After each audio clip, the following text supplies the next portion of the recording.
Ladies and gentlemen, welcome to Daydreamer Gaming and welcome to Premier League Preview and Predictions with me, Steve. This is game week 2 of the English Premier League. I really hope you're looking forward to this weekend's fixtures.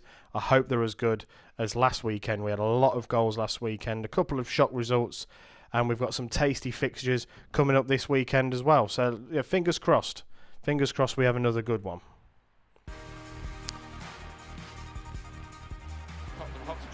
So let's get straight into this. So Swansea face Manchester United, the first game of the weekend. Swansea drew 0-0 last week with Southampton, a good result for them away from home. They have, however, this week lost Gylfi Sigurdsson to Everton. That transfer saga finally finished. He has moved for £45 million, so they pretty much got the valuation that they were after. They face a Manchester United side who won 4-0 last week against West Ham. Very, very convincing by the sounds of it. Romelu Lukaku getting a couple of goals on his debut. He does love a goal against West Ham though. In terms of this fixture, I do think it's going to be a Manchester United win. I'd be very surprised if it's anything other than that. Swansea still lacking a bit of firepower. I believe Llorente is still injured for them. On to the 3 o'clock kickoffs on the Saturday. So we have Bournemouth against Watford. Bournemouth lost last week to West Brom, a result that did surprise me a little bit. I don't think they were thrashed by any means, but it was a game that I was expecting to be a draw. I thought Bournemouth would be able to grab a goal, given some of the firepower that they do have, but they have started off with a defeat. Watford had a great result against Liverpool. They led early on, and then went behind and then pulled it back. Went behind again and then a last minute goal to salvage a point. So a very exciting game for the neutral. I don't think Watford fans will be too concerned about the fact they've conceded 3. They did play Liverpool after all, so whose firepower is pretty good. 3 goals against Liverpool though, that's good signs. Watford are still a team that I do think will be down there in the lower end of the table. This game for me, I believe that Bournemouth are going to be too strong for Watford, and their home form is going to be key for Bournemouth this year. I believe that Bournemouth will win this game. Next up we have Burnley against West Brom. So Burnley provided us the shock of last weekend, beating the champions Chelsea 3-2 at Stamford Bridge. A controversial game with the sending off of Gary Cahill. But that said, Chelsea were very poor at the back, even down. Despite being down to 10 men, they were still very poor. You would expect them to be a little bit more solid. But fair play to Burnley. They had a game plan, they stuck to it, and they came away with 3 points. They faced West Brom, who I mentioned earlier, won last week by beating Bournemouth 1-0. This week they've been their captain Johnny Evans has been subject to transfer talk and move away from West Brom, with Man City seemingly being interested. They're willing to double the players' wages from 75 grand a week to 150, which is just scary really. I mean, a player like Johnny Evans, a player that I do rate, earns £75,000 a week. That's a surprise. And then Man City can just come along and offer him £150,000 a week. It's crazy. I hope he stays, to be honest. I did want him at Leicester, to be fair, but I'd hope that he doesn't get drawn in by the fact that Man City want him. And he's a former United player. He shouldn't be going to City, but we'll see what happens there. I'd be surprised if it does happen. I'm going to go for a draw in this fixture. A score draw. I don't think it will be a boring 0-0. I think there will be goals in it. Both teams have the capability to attack as well, attack and defend quite badly. So I do think there will be goals. So I'll go for a draw with that one. Next up, my beloved Leicester City take on the new boys Brighton. So City took on Arsenal last week in the first game of the Premier League weekend, and it was a great game for the neutral. Not so great for me. Arsenal won that one 4-3. There were 3-2 down at one point. Leicester had taken taken the lead twice in that game, but still lost. I'm not overly concerned. I wasn't expecting to get anything at Arsenal anyway. I'm pleased that we scored 3 goals. I'm pleased that Vardy's up and running already. Maguire looks like he's settled quite well. I do think, though, there needs to be a little bit more reinforcement at the back. Wes Morgan did look a little off the pace in that game. You know, he is 30, 34, 35. We've got to remember that. So, yeah, a bit of work there to be done still in the transfer market for me as a Leicester fan. Despite the loss, pretty pleased. It's a strange one. I've lost, but I'm happy. Weird. Against Brighton, who started off their season in the Premier League by facing Man City, losing 2-0, a result that most people expected. It's hard to know what Brighton are going to do this year. Everyone expects them to struggle and to go down, but they have players that are capable of performing in this league. I'm very much looking forward to seeing Anthony Knockaert today back at the King Power, a player who deserves a chance in the Premier League, in my opinion. So hopefully he doesn't do too well today. I am confident that Leicester are going to win this one. In fact, I'm going to go as far out as saying I think Leicester will win 3-1 today. Next up, we have Liverpool against Crystal Palace. So as I mentioned, Liverpool with that 3-3 against Watford. From a Liverpool point of view, they should really be going away to Watford, scoring 3 goals and coming away with 3 points. So questions about their defence still. They are still after Virgil van Dijk, who has gone on strike at Southampton, which is very disappointing to see. As a football fan, you don't really want to see players going on strike. I don't think the one defender is going to make that much of a difference to Liverpool. They have got good players going forward, though, hence why they're scoring 3 and conceding 3.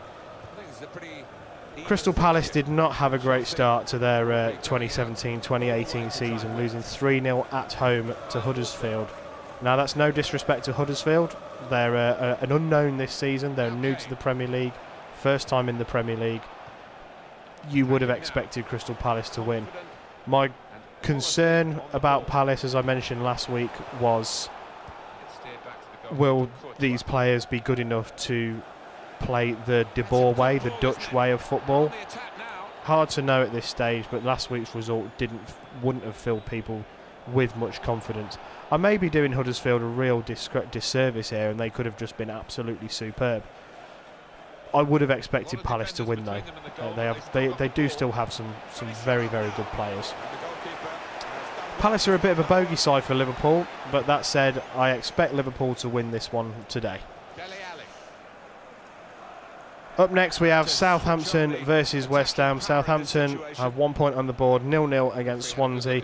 Perhaps a disappointing result for the Southampton fans who would have expected them to be beating Swansea. They definitely have the players to score goals. Gabbiadini looked pretty good at the end of last season. Charlie Austin, I believe, is back. You know, he's got a goal in him. So Southampton fans will be expecting better, and they'll be expecting them to get a result today against West Ham. I don't think you can read too much into West Ham's result last week. Manchester United are going to be very strong at home this season. Don't think they're going to be drawing as many as they did last year. So, you know, if I was a West Ham fan, I wouldn't be overly concerned at the beating that they took last week because of the opposition.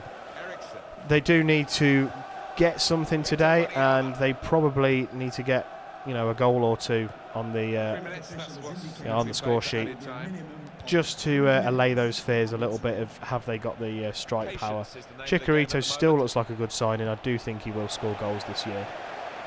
I'm going to go with a Southampton win, though, in this one. I think it will be close. Maybe 1 goal in it, a 2-1, a 3-2, something like that. And the final game of the Saturday fixtures is an evening kick-off with Stoke facing Arsenal. So Stoke losing last week, 1-0 to Everton, Wayne Rooney getting the goal.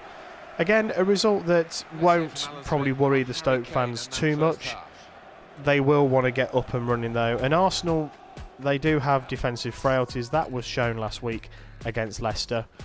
So this, again, could be a very, very exciting game. Stoke are a bit of a bogey side for Arsenal. I don't think the Arsenal fans really like this fixture very much. As I said, Arsenal last week, they do have defensive injuries, and that probably is partly the reason why Leicester did manage to get 3. However, I think from my point of view, you know, if I'm thinking as an Arsenal fan, should Arsenal have to score 4 goals at home to beat Leicester? And I am a Leicester fan, so you know I'm being very realistic here. You know, Arsenal should be able to score 1 or 2, and that be enough to beat Leicester.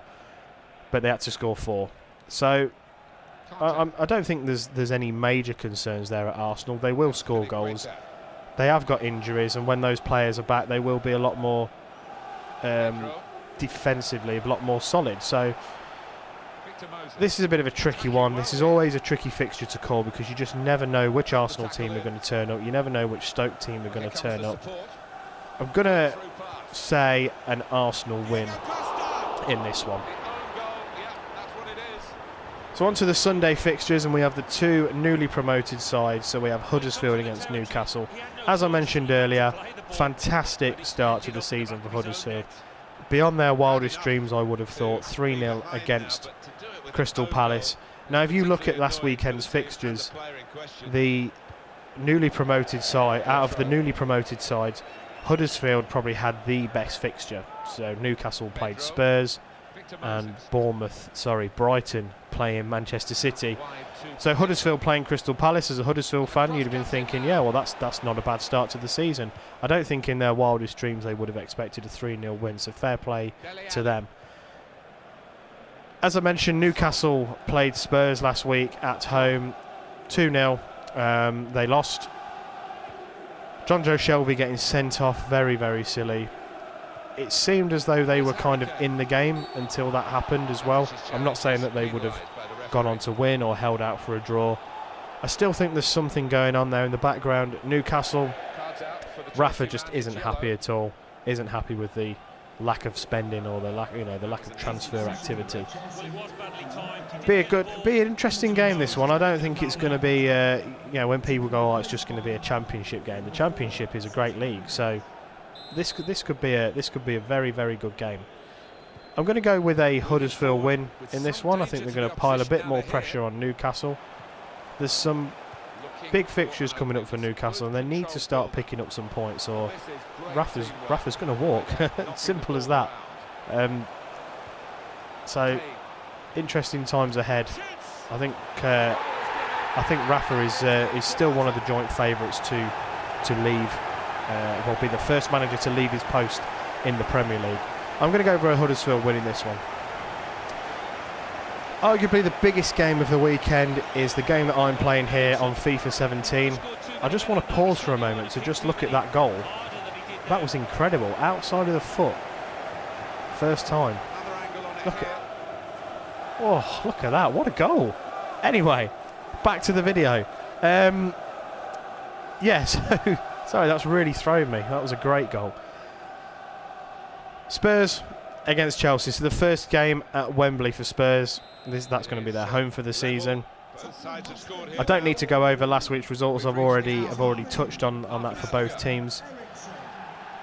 The only thing I will pick up on is I don't understand with Chelsea why they sold Matic to Manchester United. That's a crazy one for me. He was superb last week against West Ham, and they've not replaced him, really, in my opinion. And then you've got this Diego Costa saga going on. He's gone on strike. He said he'd rather sit on a beach in Brazil. He wants to move to Atletico. Press conference yesterday when the press asked Conte about it, he laughed, like uncontrollable laughing, which I just thought was very, very strange. Whatever you think of Diego Costa, he's a goal scorer and he's won the Premier League twice. His goals have helped Chelsea win the Premier League twice in the last 3 seasons. It seems like he's been very, very unfairly treated, in my opinion.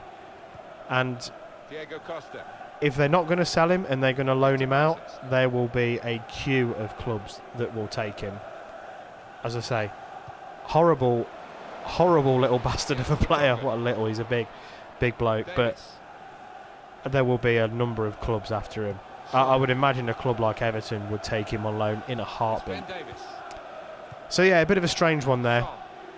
It's going to be interesting to see how Spurs get on this season at Wembley. They don't have a great record there in the Champions League, but that can't go on all season, as I've said. They haven't signed any players, but the only player that they've lost is Kyle Walker. So it's not as though their team has been ripped apart just yet. Transfer window is still open, of course. I'm going to go for a Spurs win on this one. I think they will start strong. I think they will be up for it. Something's not quite right at Chelsea, and I think that is going to show on the pitch. So I'm going to go with a Spurs win. And the final game of the weekend is on Monday night. Monday Night Football is back, and it is Man City versus Everton. Free spending, Man City, comfortable 2-0 win as expected last week against Brighton, as I mentioned. People still have them as the champions elect. It's going to be a tight one, I think, between the two Manchester teams in terms of the title. Against Everton, who, as I said, signed Gylfi Sigurdsson, a player that they've been after for a while. For me, they still lack a centre-forward. I know Rooney scored last week. Great goal as well. You know, great run into the box and good header. They still lack a centre-forward. They've not replaced... For me, they have not replaced even a player half as good as Lukaku, which, when you've got 75 million to burn, you probably could do that. But they've spent a large chunk of that on Gylfi Sigurdsson. This could be an interesting game. I don't think Everton are going to roll over. They're going to be a lot more solid. I'm liking the look of Pickford and Keane and Williams at the back. That looks pretty strong. I'm looking forward to this game, actually, just to see how both teams really line up and how they're going to both be this season. I didn't get a chance to see Man City last week. I didn't get a chance to see Everton either. So it's going to be an interesting game. It's going to be an interesting game. I think it will be a Man City win. So that is the end of the predictions. I hope you have enjoyed the video. Please like, share, subscribe, leave any comments, positive or negative, but don't be rude. Check out all of the other content on Daydreamer Gaming. My name has been Steve. Well, my name is Steve. Yeah, it's not been Steve, it is Steve. Anyway, my name's Steve, and I hope to hear from you all very, very soon. I'm going to carry on playing the rest of this Chelsea-Tottenham game. Thank you very much. Bye.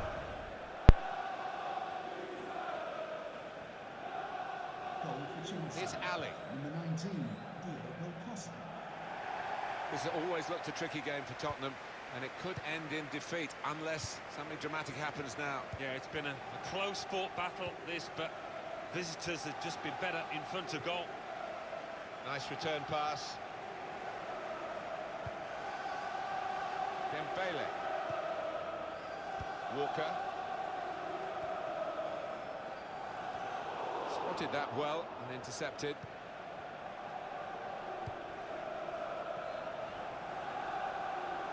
There's some potential in this move. They've coped with it well defensively. Dele Alli. There's still time for a late twist here. 5 minutes to go now, and the margin just one. Here's a chance to attack.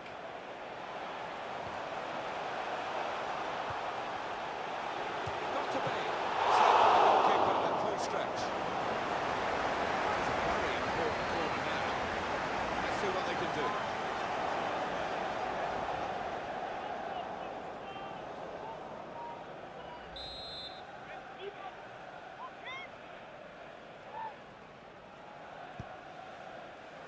It's a goalkeeper who's asserted himself from the corner. The defenders love that.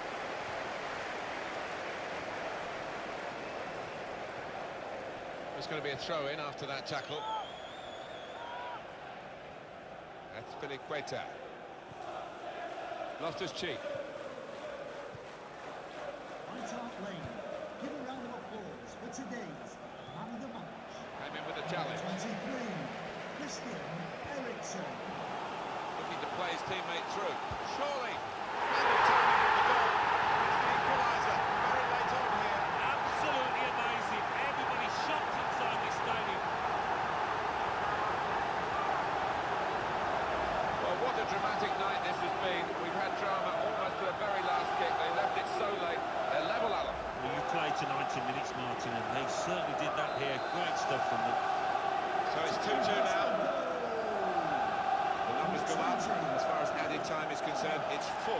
Yeah, and there's a sense of anticipation within this ground. They think they've got a decent enough chance now to do the necessary.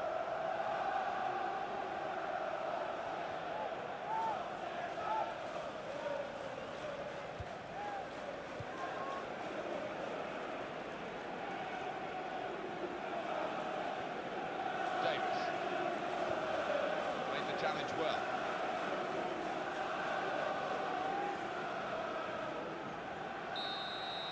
Well, the referee's blown the whistle. The 90 minutes played. Wide, they were in a good